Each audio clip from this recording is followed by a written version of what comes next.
प्रिय विद्यार्थियों, सुप्रभात, नमस्कार। आज हम भक्ति काल का सामान्य परिचय पढ़ेंगे और फिर हम भक्ति काल के कुछ प्रमुख कवि जो आपके पाठ्यक्रम में हैं उनका परिचय व उनकी रचनाओं के विषय में जानेंगे। सबसे पहले हम पढ़ते हैं भक्ति काल क्या था और इस काल में किस प्रकार का साहित्य लिखा गया। प्रिय विद्यार्थियों, भक्ति काल हिंदी साहित्य का दूसरा काल है जिसमें भक्तिपर रचनाएं लिखी गई। 1375 से 1700 विक्रम संवत के मध्य की रचनाएं भक्ति काल के अंतर्गत आती है। आचार्य रामचंद्र शुक्ल के अनुसार,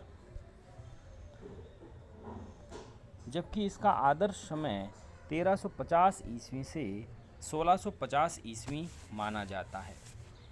भक्ति शब्द की यदि हम व्युत्पत्ति की बात करें तो भज धातु में कतिन प्रत्यय के प्रयोग से भक्ति शब्द का निर्माण हुआ। भक्ति का अर्थ है अपने आराध्य के ऐश्वर्य में भाग लेना। भक्ति काल को ग्रियर्सन ने हिंदी साहित्य का स्वर्ण युग कहा। भक्ति काल को ग्रियर्सन ने 15वीं शताब्दी का धार्मिक पुनर्जागरण कहा। भक्ति काल को हिंदी साहित्य का स्वर्ण युग इसलिए माना जाता है क्योंकि इस काल के साहित्य में आध्यात्मिकता, सामाजिक चेतना का उत्कर्ष हुआ एवं यह साहित्य उत्कृष्ट कोटि का साहित्य था जिसमें सत्यम, शिवम एवं सौंदर्यम का अद्भुत समन्वय था। ग्रियर्सन ने कहा, ये बिजली की चमक जैसा साहित्य था, ये हिंदी साहित्य का स्वर्ण युग था। राजनीतिक दृष्टिकोण से भक्ति काल का प्रारंभ मोहम्मद बिन तुगलक नामक शासक के समय से माना जाता है। भक्ति साहित्य के बारे में कहा जाता है, भक्ति द्राविड़ उपजी लाए रामानंद, प्रकट किया कबीर ने सप्तदीप नवखंड। भक्ति द्राविड़ उपजी ये इसलिए कहा जाता है क्योंकि भक्ति का उदय दक्षिण भारत में हुआ। दक्षिण भारत में 5वीं से 10वीं शताब्दी के मध्य में नामवार एवं आलवार संतों ने भक्ति की परंपरा को प्रारंभ किया।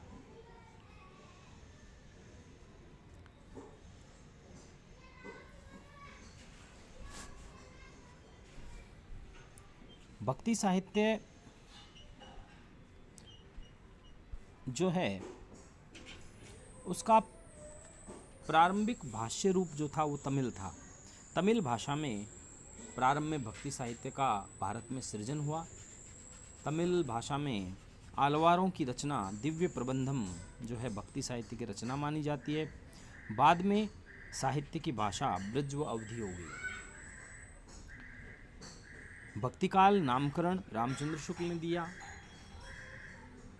1350 से 1650 ईस्वी के का समय भक्ति काल माना जाता है और ये नामकरण प्रवृत्ति मूलक है क्योंकि इस काल में साहित्य की प्रवृत्ति भक्ति थी। शुक्ल जी भक्ति साहित्य के उदय के कारण, भक्ति काल के उदय के कारण बताते हुए कहते हैं कि देश में मुसलमानों का शासन प्रतिष्ठित हो जाने पर हिंदू जनता के हृदय में गौरव, गर्व एवं उत्साह का अवकाश नहीं रह गया था।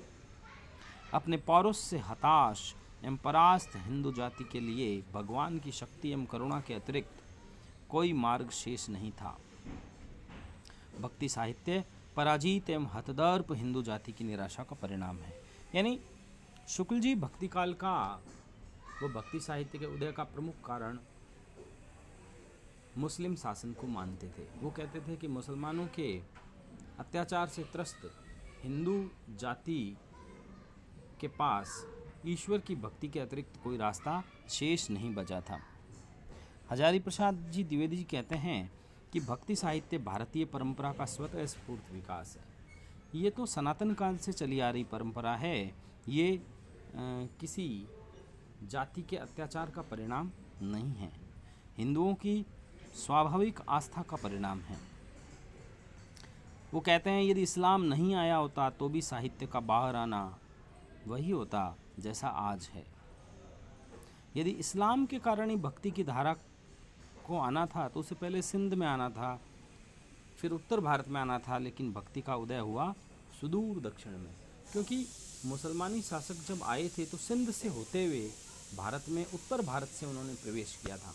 तो भक्ति प्रारंभिक उनका जो आक्रमण था उत्तर भारत में था, तो उत्तर भारत की जनता यदि इतनी निराश होती तो सबसे पहले भक्ति साहित्य का उदय उत्तर भारत में होना था, लेकिन हुआ दक्षिण भारत में।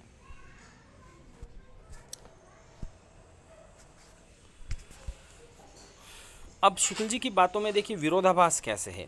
शुक्ल जी एक तरफ तो कहते हैं कि भक्ति जो साहित्य है ये हिंदू जाति की हताशा निराशा का परिणाम है, हिंदुओं के पास भक्ति के अतिरिक्त कोई मार्ग शेष नहीं रह गया था। वहीं दूसरी तरफ शुक्ल जी कहते हैं भक्ति का जो सोता दक्षिण से धीरे धीरे उत्तर भारत की तरफ आ रहा था, उसे राजनीतिक दृष्टि से शून्य पड़ते हुए हिंदुओं के हृदय में फैलने का अवसर मिला।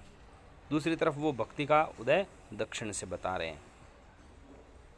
वेबर व ग्रियर्सन जो हैं वो भक्ति काल को ईसाइयत की देन बताते हैं। वो कहते हैं कि भाई हमारे ईसाई धर्म के कारण भक्ति साहित्य का हिंदी में उदय हुआ। बचन सिंह जी कहते हैं ये भारतीय नवजागरण था जो कश्मीर से लेकर कन्याकुमारी तक फैला। भारत में भक्ति का स्वरूप यदि जाने हम तो डॉक्टर सत्येंद्र कहते हैं भक्ति द्राविड़ उपजी लाए रामानंद, प्रकट किया कबीर ने सप्तदीप नवखंड। 500 से 1000 ईस्वी तक आलवार जो कि वैष्णव भक्त थे और उन्होंने भक्ति साहित्य का उन्नयन किया। प्रारंभ में दक्षिण में रामानुजाचार्य, उत्तर में रामानंद जी, इसके अतिरिक्त पूर्व में जयदेव इत्यादि जो आचार्य हैं, इसके अतिरिक्त वल्लभाचार्य, चैतन्य महाप्रभु और भी अन्य कई नाम हैं, शंकराचार्य, उन्होंने भक्ति के स्वरूप को अपने अपने नज़रिए से स्पष्ट किया। भक्ति काल में साहित्य में 2 प्रकार की धाराएं देखी गई, निर्गुण धारा और सगुण धारा। निर्गुण धारा में ईश्वर के निराकार रूप की उपासना हुई, जबकि सगुण धारा में ईश्वर के सगुण व साकार रूप की उपासना हुई। निर्गुण धारा को फिर 2 भागों में बांटा जाता है, ज्ञानाश्रयी शाखा और प्रेमाश्रयी शाखा। ये नाम शुक्ल जी द्वारा दिए गए। ज्ञानाश्रयी शाखा को संत काव्य परंपरा डॉक्टर रामकुमार वर्मा ने कहा एवं सूफी काव्य परंपरा नाम भी, सूफी काव्यधारा नाम भी रामकुमार वर्मा ने दिया। ज्ञानाश्रयी शाखा में निराकार ईश्वर को प्राप्त करने का मार्ग ज्ञान को बताएगा कि ज्ञान के माध्यम से निराकार ईश्वर को प्राप्त किया जा सकता है। जबकि प्रेमाश्रयी शाखा में ज्ञान से इतर प्रेम को अवलंब बनाकर प्रेम के सहारे ईश्वर की प्राप्ति की बात कही गई। ज्ञानाश्रयी शाखा के प्रतिनिधि कवि, संत काव्यधारा के प्रतिनिधि कवि कबीर थे, जिन्होंने बीजक नामक रचना का प्रणयन किया। कबीरदास जी के बारे में कहा जाता है कि ये अनपढ़ थे और इनके द्वारा बोले गए विचारों का इनके शिष्य धर्मदास ने बीजक के रूप में सन 1464 में संकलन किया, संपादन किया। सूफी काव्यधारा के प्रतिनिधि कवि जायसी हैं। 16वीं शताब्दी में शेरशाह सूरी के समकालीन जायसी ने सूफी काव्यधारा का प्रसिद्ध सरस व प्रौढ़ ग्रंथ पद्मावत की रचना की। सगुण धारा में 2 प्रकार की धाराएं मानी जाती है। भगवान कृष्ण को आराध्य मानकर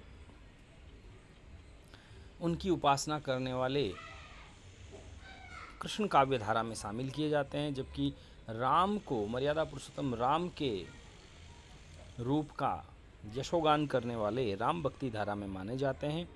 कृष्ण काव्य धारा के प्रतिनिधि कवि सूरदास माने जाते हैं, जो कि प्रज्ञा चक्षु थे। 1478 में जन्मे सूरदास ने सूर सागर नामक गीति मुक्तक लिखा।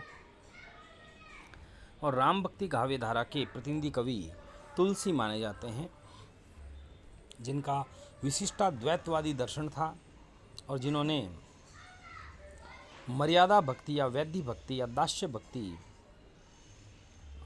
का प्रचलन किया और रामचरित नामक महाकाव्य की सन 1574 ईस्वी में रचना की। तो ये एक भक्ति काल का सामान्य परिचय जो मैंने आपके सामने रखा। अब आपको 2 प्रश्न हैं जिनके उत्तर अपनी उत्तर पुस्तिका में लिखकर मुझे भेजने हैं। पहला प्रश्न है, भक्ति काल के उदय के विभिन्न कारणों की समीक्षा कीजिए। इसमें आपको विभिन्न इतिहासकारों के विचार एवं भक्ति काल के उदय के जो कारण हैं उनकी मौलिक समीक्षा लिखनी है। दूसरा आप लिखिए, भक्ति काल की विभिन्न काव्य धाराओं का नामोल्लेख करते हुए उनके प्रतिनिधि कवियों के बारे में विस्तार से बताइए। तो ये 2 प्रश्न आप अपनी उत्तर पुस्तिका में हल करके मुझे व्हाट्सएप के माध्यम से भेजेंगे। शुक्रिया।